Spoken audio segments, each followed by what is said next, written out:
How you doing? What's going on? Welcome to the replay. Welcome to Daily Fuel. My name is Bobby. Oh, can't play the video. Hang on a second. Why not? Try again. Try again. Try again. Well, I can see the things. Anyway, Jennifer's here. Hi, Jennifer. How are you? If I have problems, I might just have to redo this. Yeah, if you're joining live, hang on a second while I say hi to replay people. Hey, replay people, what's going on? I like you better than the live people anyway, but don't tell them that. Yeah, if you're watching in the replay, do me a favor and let me know that you're here. Right, hashtag replay artist. Respawn was one that Hector uses sometimes. And so, yeah, if that's replay people. So now let's forget the replay people. I don't really like them. Anyway, live people, hi. So I can see the things. Bobo! James is here. What's up, buddy? Guys, bear with me one second. I'm going to try and reboot Facebook on my phone because some of you don't show up in the thing. So if you will just bear with me briefly 1 second while I look for this. Something went wrong. Why won't this load? Forget it. Anyway, do me a favor. Jim and Hector, just put an H and a J before if you comment so that I know it's you. And Kelly's here. Hi, Kelly. And Amy is here, and I can't find my mouse. Jennifer's here, and Kelly and Mikey and Amy. Okay, you know what, guys? I'll read all these in a minute. Let's just get started today.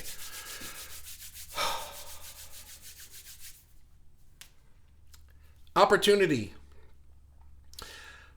is it was a good one today. Hector messaged me something today. I'm not going to get into it. It's his business, but he was asking me a question about something, and we were talking about when opportunity knocks, you know. And I had some opportunity today, and I decided to grab the bull by the horn. I have to tell you, it's a little bit of a stretch. Spoiler alert: my wife and I bought a new car today, so that was. We've needed a car for a long time. New to us car. It's a 2018, but it's pretty new. I mean, the thing is practically brand new. It's got 10,000 miles and one previous owner. We got it from the dealer. It's really, really nice. Anyway, but the opportunity was there, and it just felt like all the pieces had aligned, and the universe was saying, do it. Trust that it will be fine, because, you know, it might have been easier to just be like, hold on to that money and use it for something else. And my wife said something on the way to the dealer. She's like, you know, the money always gets spent somehow. We may as well have a car for it, you know? So it's like, yeah, you're right.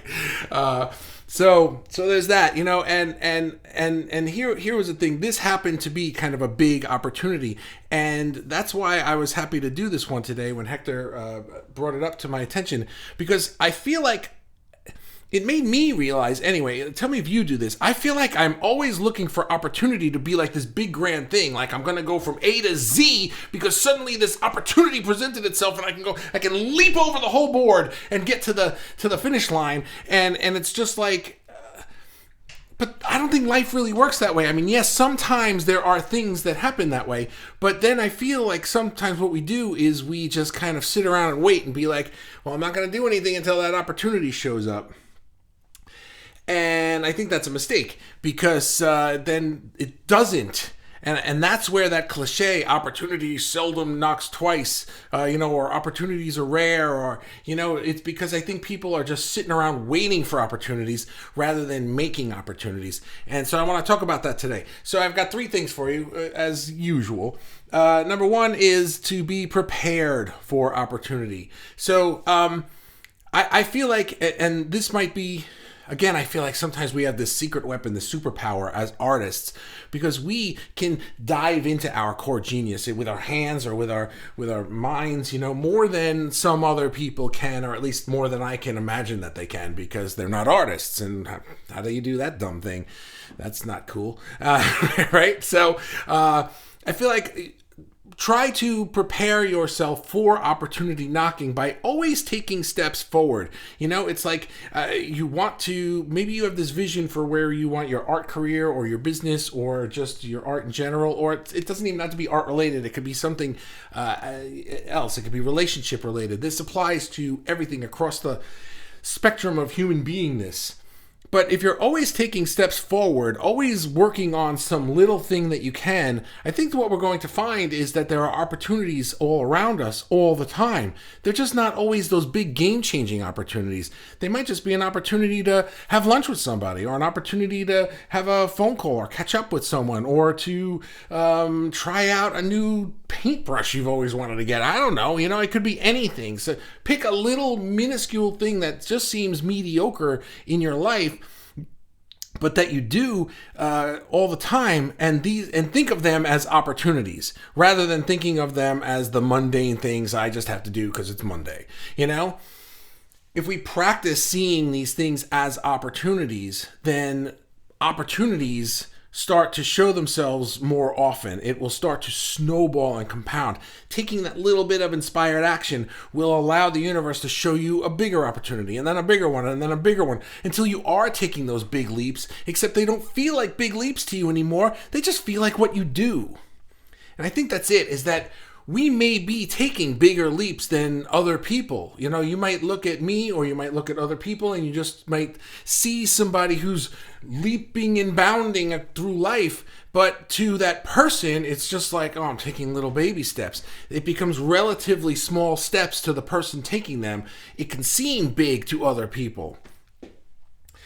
Just a last thing about preparedness. There's that old saying that luck is being prepared when opportunity knocks. And I feel like people just aren't prepared enough. We are just waiting for some opportunity from the sky to present itself, and then I'll start doing the thing. You got to find a way to do the thing, and then opportunity will knock. So that's number one. Be prepared. And number two is I feel like sometimes we might be afraid of opportunity, especially if it seems larger than a normal step for us. It can make you go like, I want it, and then suddenly it pops up. It's like, hey, you want this thing? And you go, I don't know if I actually want that now. And right? Do you know what I'm talking about? It's like we've been talking about getting a second car for a long time. And now the opportunity presented itself, and there we are looking at it, and all the things are in order, and it's just like you just have to say yes, and it's like, right? Because what happens when you say yes? You kind of close a door on all the other possibilities. When you're only thinking of the opportunity to get something, to do something, to become something, there's all these opportunities in your mind that could happen. It could be this way, it could be that way, it could be this way. And it's fun to imagine them all and to feel them all. And now suddenly one of them pops up and it's like, choose it. But choosing it feels like saying no to all the other ones. Like now I'm just closing the door and everything, and I'm stuck with this thing. And it's like, is that really the thing I want? I don't know. And so it's like, for the sake of the car story, it could be like, we've just wanted a car. Now here's an opportunity to get a car. Yeah, but that's not a Jaguar, that's not a amazing car. It's like, it's a car. It's good, so there's that. But it could be anything in business. It could be where you just have this dream of where your art career or your business is going, and there are a million opportunities in your mind. And then suddenly somebody knocks on your door or calls you up and is like, hey, dude, you want to do this thing with us? And it's like, oh my God, that's everything I dreamed, except now I'd be stuck with you. Let me think about that. I don't know if I want this anymore. Your ego can really mess with your head that way. So don't do that.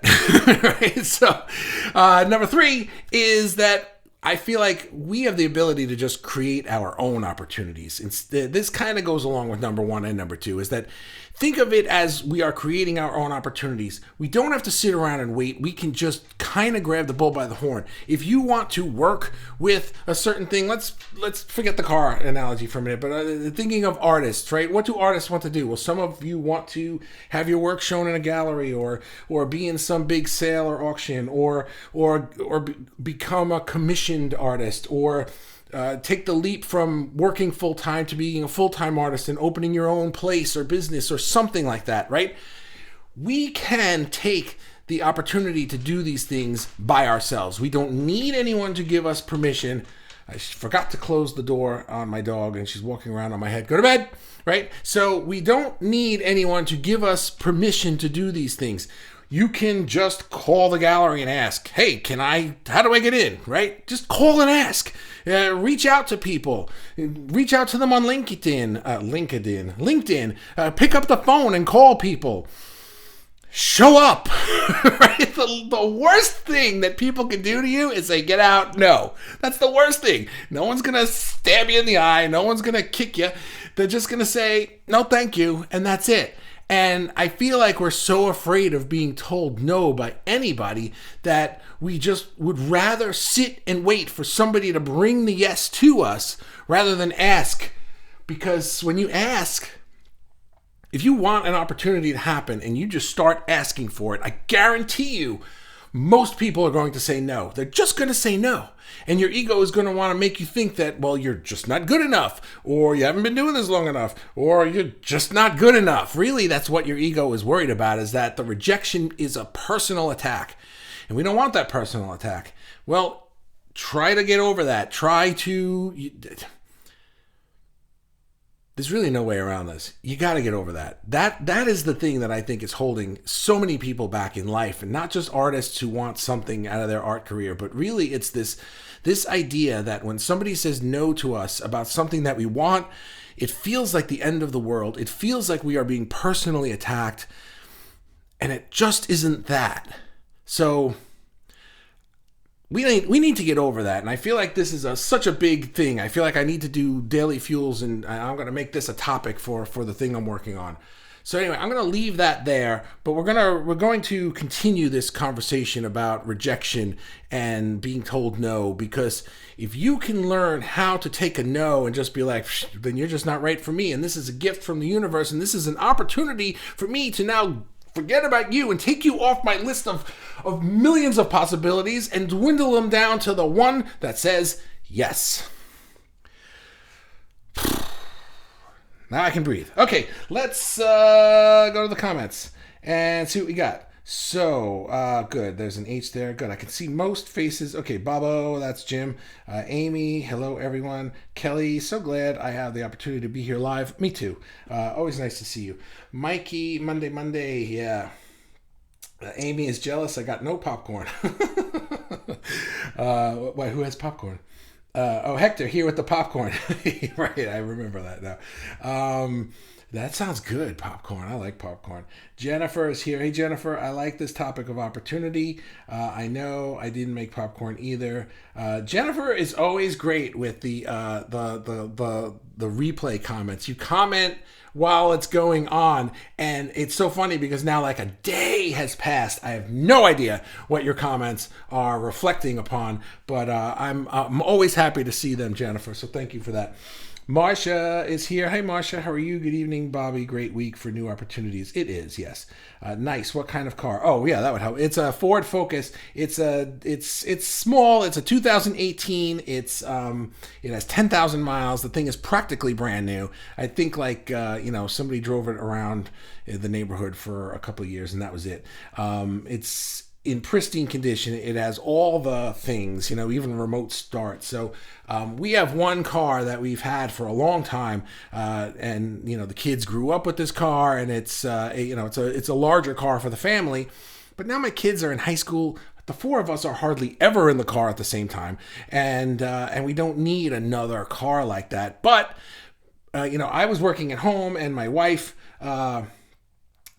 is a stay-at-home mom, so 90% of the time, we had at least one car in the driveway. And, we were hardly ever, and most of the time, there were both cars in the driveway when we had two cars. And then we were just like, why do we have two cars? So we got rid of one. And we had one car for years, and it was great. But now the kids are older, and this one needs to go here, and that one needs to go there, and I need to go places, and she needs to go places. So it's like, we need a second car. So now we have one. Robin says flowers. Hey, Robin, how are you? Hector, thumbs up. Robin says opportunities are common. Yes, opportunities are common. Opportunities are happening constantly. This is an opportunity to be appreciative of this car and share good news with you and just feel good, right? It's an opportunity to do these things. Does that mean your life is going to change after this live? No, but we feel like opportunities need to be this grand thing. They're not. it's an opportunity to just have some popcorn and chill out and feel good and feel a part of something. So that's good, I think. Mikey says opportunities are like the game of connect the dots. Yeah, that's really cool, right? You keep going, and before you know it, the picture shows up. I like that, Mikey. Thank you. Little opportunities. I like that, says Robin.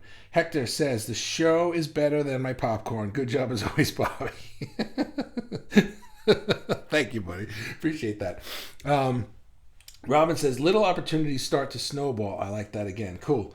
Kelly, Robin, you're making this too easy for me. You're explaining the comments so well that I no longer get my I don't know what you're talking about. Kelly says I have been. Oh, here we go. Here's a nice. I see at least 6 or 7 lines from Kelly. This is good. I appreciate this. I've been getting asynchronistic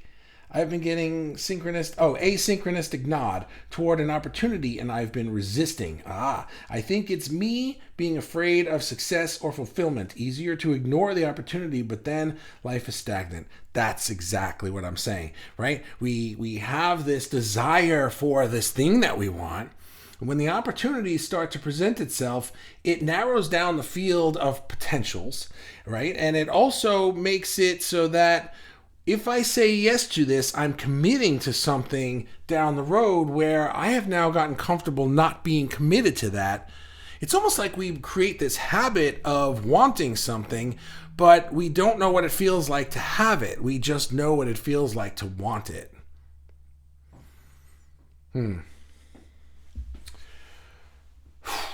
Yeah. Oh, wait, I'm going to rewatch this one and make a bigger thing about this. Thanks for this, guys. Kelly, that was a great comment. Thank you. Robin, afraid of opportunities. Wow. Yeah, we are afraid of opportunities. I'm telling you, an opportunity presenting itself, especially if it's a big opportunity, means commitment to something commitment to something in the unknown. Closing the door on feelings that we have become dependent on feeling. This is a big thing that we're talking about here. We all have the power to overcome this, by the way, but we can all keep exploring it here.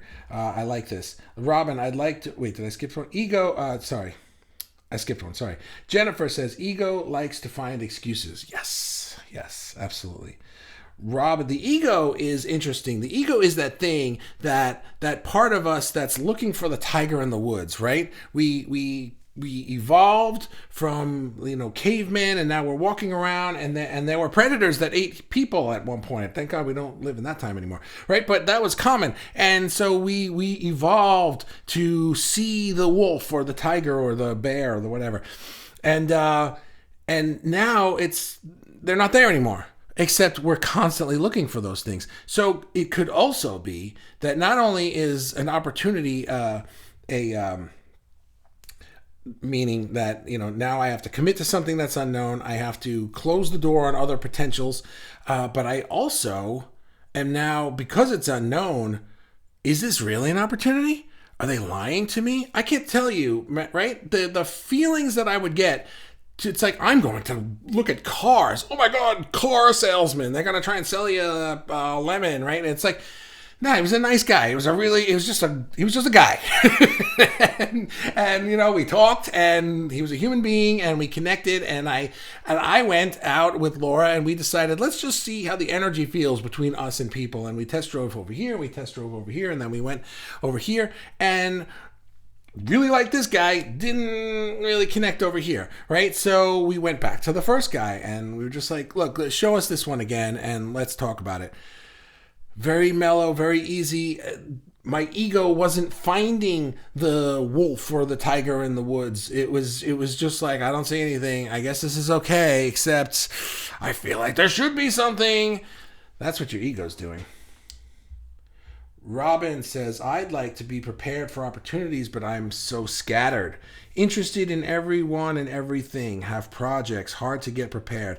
Yeah, that's interesting, Robin, because that would be how I would have described myself a while back. I felt scattered, and that's a good one. I wanted to do music. I wanted to draw something. I wanted to make my TV show. I wanted to do this. And I just felt like I was hopping back and forth from thing to thing.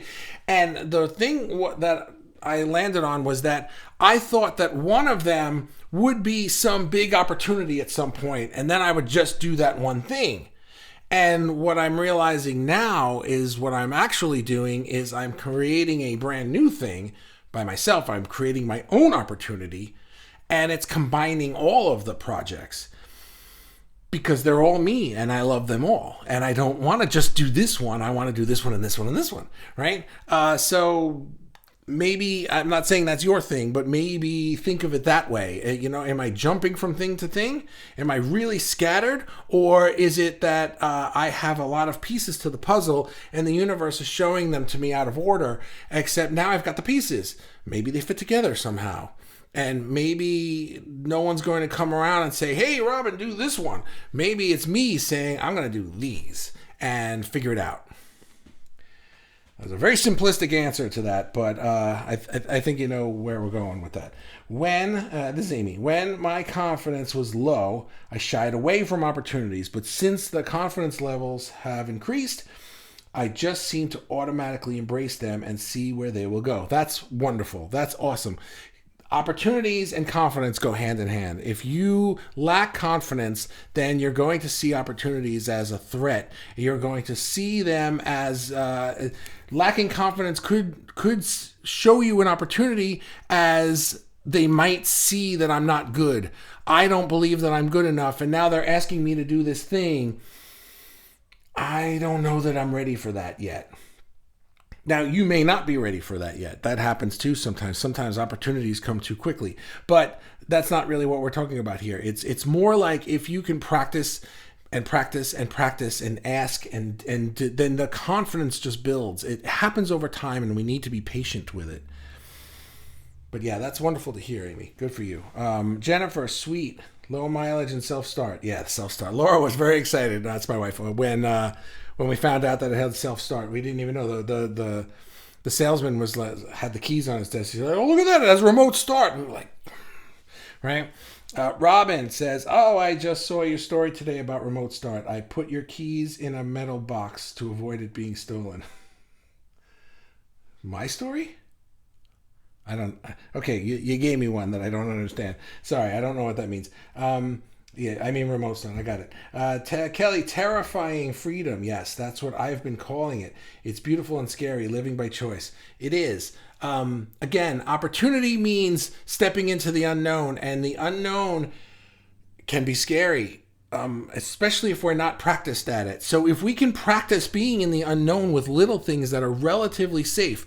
Let me call this person and ask if...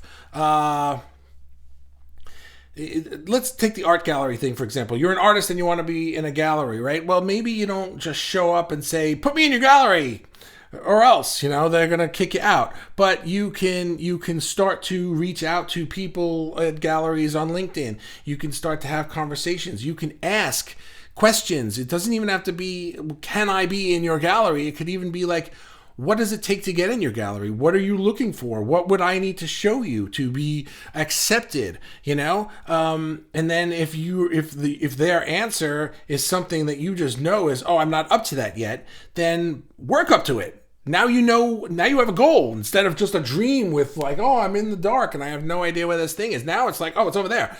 Let me do the work to get there, right? Or they might just say something, yeah, well, we're looking for this.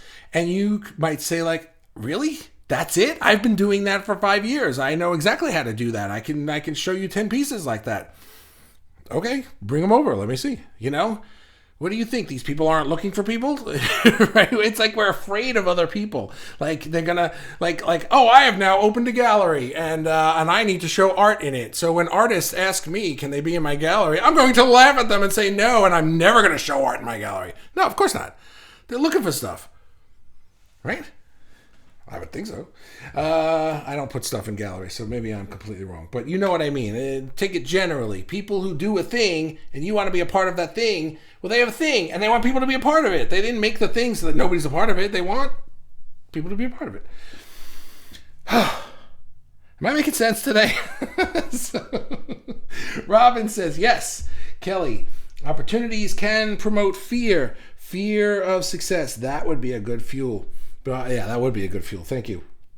because I think not just me, but other artists have that too. I think, yeah, I think fear of success fits right in with what we're talking about here. That maybe that's what the theme of this whole week is. We'll see. Robin says Tiger in the Woods. I like that. Number 3, LOL. Oh, right. Okay. I know what you're talking about. Robin, again, says, good ones today, Bobby. Oh, thank you. Appreciate that. Flattery will get you everywhere with me. Hector says, car salesmen are like clowns to me. Fear of clowns.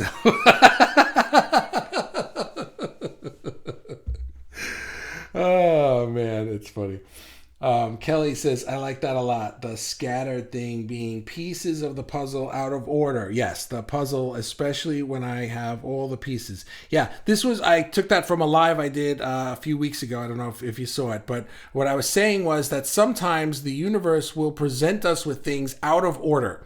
So it's like, I'm here and I want to get there. And I see, and maybe I can imagine that there are 1, 2, 3, 4, 5 steps to get there, except the universe shows me step 1 and then it shows me step 4. And step 4 is just like, what the hell is this? I don't even know why I'm thinking about this or where this idea came from. And the reason I was saying that is that I have projects that I've worked on. I've had ideas for pieces of my business that I would work on and be all excited with and about rather, and then not see where to take it from how far I got it. Like I progressed it to a point and then I was like, I'm not ready to sell this. I don't have an audience for this. It seems completely different from everything I do. And I explained that what I would do is I would just kind of put it on a shelf, in a mental shelf. It's like, it's a thing that I know is there, but I'm just not going to worry about it right now because that was step 4, but I'm still on step 1. And then I finally, step 2 and step 3 fill in. And by the time when they do, I remember, wait a minute, I've got that thing, and I take it off the shelf, and I look at it, I was like, that fits right here, except I couldn't see it before because the other pieces in the middle weren't there yet. So if you're open to that idea, I think the universe works that way sometimes, where we're getting things out of order. Just remember the things and make mental notes of them or something. Robin says, Amy Tyler, so happy for you for this. Yes.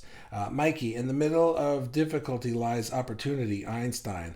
I like that. I told this story once. I used to, there was when I was a kid in high school, there was a man in his 60s who lived in my neighborhood who was like a mentor to a lot of the young boys in town. And, a really, really wonderful man. And one day I came over there. He had a gym set up in his garage, and he'd have like 3 or 4 of us at a time come and work out. He taught all the kids in the neighborhood how to work out, and really, really fantastic guy. And I went over there one day and I was in a bad mood about something.